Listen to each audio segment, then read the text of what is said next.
Bonjour à tous, et oui, nouvelle semaine, nous sommes le 20 mai, et pour ces 2 prochaines semaines minimum, j'ai décidé de changer d'interlocuteur, alors ne vous inquiétez pas, aucune embrouille avec Bruno, d'ailleurs Bruno, nous le reverrons très probablement sur Micro-Podcast, c'est juste que de temps en temps, changer d'intervenant, ça peut faire plaisir aussi, ça permet de donner la parole à tout le monde, et là j'ai fait confiance à Victor, Victor qui est membre du bureau politique du Parti de la France, que vous avez déjà entendu probablement sur des forums.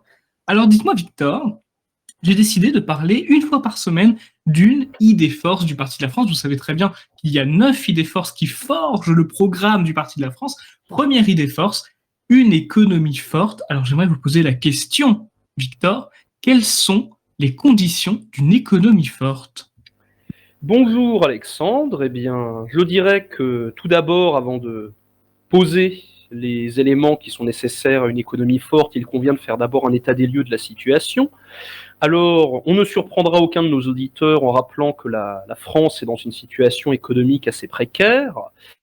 On a par exemple un déficit commercial qui s'est élevé à pratiquement 100 milliards d'euros en 2023, ce qui signifie que nous importons bien plus que nous exportons. Donc c'est un premier élément qui indique les difficultés sur le plan économique.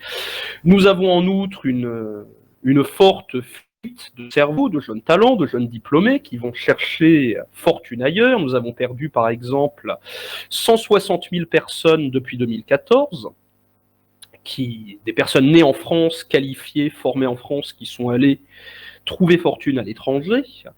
Donc face à cela, effectivement, on peut se demander que faire. Alors, il y a plusieurs éléments. Pour moi, pour le Parti de la France, du moins nous le pensons, le principal est celui de la fiscalité. C'est-à-dire que tout d'abord, nous estimons que la France, et ce n'est pas d'ailleurs que notre avis, de nombreuses revues économiques l'ont mis en avant, la France est le pays qui impose le plus au monde avec des taux de taxation sur les revenus des actifs, sur l'impôt sur le revenu, sur le total de ce qui est produit, des richesses générées par les actifs, de pratiquement 50%. Alors, cette surfiscalité, elle a des explications. Il n'y a pas de recettes publiques importantes sans, logiquement, de dépenses publiques importantes, et inversement. Elle trouve ses racines dans des politiques sociales qui sont bien trop dépensières. Mais au-delà, donc tout cela s'explique dans des questions relatives aux dépenses sociales, notamment au coût que représente annuellement l'immigration, plus de 110 milliards, nous le rappelait Gérard Pince en 2012, alors même que la situation était inférieure à ce qu'elle est maintenant. Et il y a également un autre aspect, outre cette question des coûts de l'immigration, pour ne pas paraître monomaniaque de cette question, bien que ce soit notre sujet principal au Parti de la France, il y a également la question de la réglementation, outre la fiscalité, outre la question d'immigration. Alors, pour faire simple, il y a depuis 40 ans en France une inflation réglementaire, c'est-à-dire que les gouvernements successifs ont pratiquement tous promis de réduire la paperasse, pour parler simplement, de réduire les démarches réglementaires qui sont nécessaires en France, ne serait-ce que pour ouvrir une entreprise, embaucher un salarié, licencier un salarié, étendre son activité, racheter des immobilisations, par exemple, ou autres, les déclarations notamment comptables d'une entreprise d'année en année, les déclarations d'impôt sur le revenu des particuliers et autres, et de nombreux autres aspects également. Ils ont tous promis de réduire cette inflation réglementaire, les gouvernements successifs, mais aucun n'y est parvenu. Ce n'est pas moi qui le dis, c'est un article de la revue Challenge, en date du mois, si je me souviens bien, de février 2024, qui en parle. Cette question du choc de simplification, c'est un élément essentiel pour retrouver une économie qui soit compétitive, où il est facile de créer des entreprises et donc de générer rapidement de la richesse. Il est facile d'embaucher, il est facile de débaucher, il est facile, pour faire simple, de retrouver une fluidité dans le marché du travail. Le marché du travail aura retrouvé, à terme d'une politique de simplification réglementaire, une certaine fluidité. Donc, jouer sur la fluidité, sur le plan réglementaire, déréglementer, est une étape nécessaire pour retrouver une économie forte et donc une productivité forte. Ensuite, il y a un autre aspect, je parlais auparavant de la fuite des cerveaux, c'est la question de la recherche, par exemple. La recherche, qui est majoritairement détenue par le secteur public en France, n'attire plus personne. Ce sont des carrières qui sont peu attrayantes sur le plan financier, qui en général sont accaparées par des gens qui ont des idées politiques aux opposés des nôtres, le CNRS étant noyauté à grande majorité par les gauchistes. En témoignent les dernières listes aux différentes élections auxquelles ils ont pu se présenter de lutte ouvrière, où il y avait de nombreux chercheurs du CNRS. Donc il y a un aspect politique.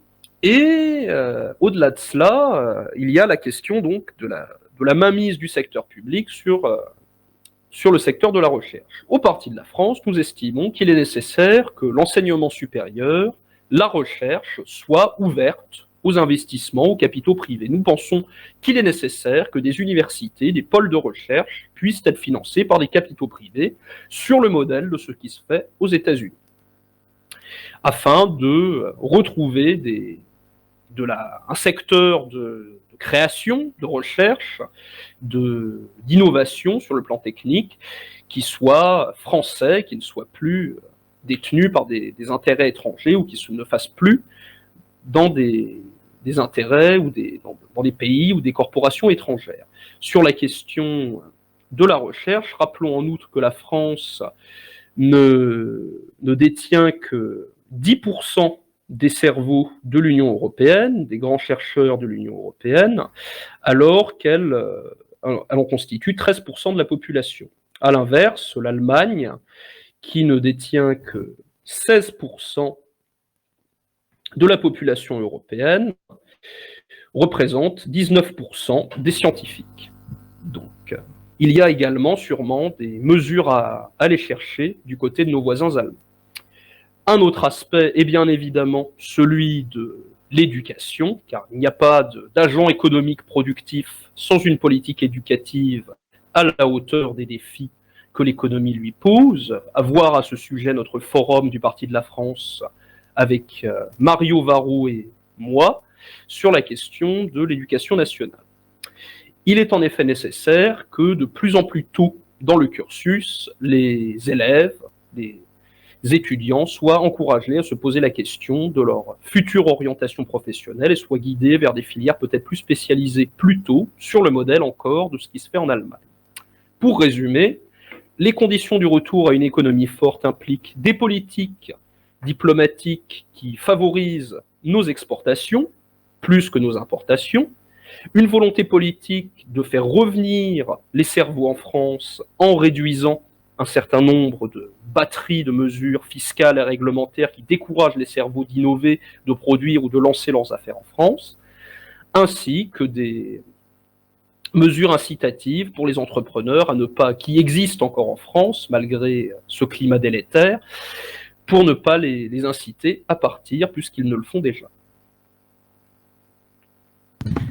Merci beaucoup Victor pour la réponse très complète à ma question et je vous donne rendez-vous demain pour une nouvelle question Victor.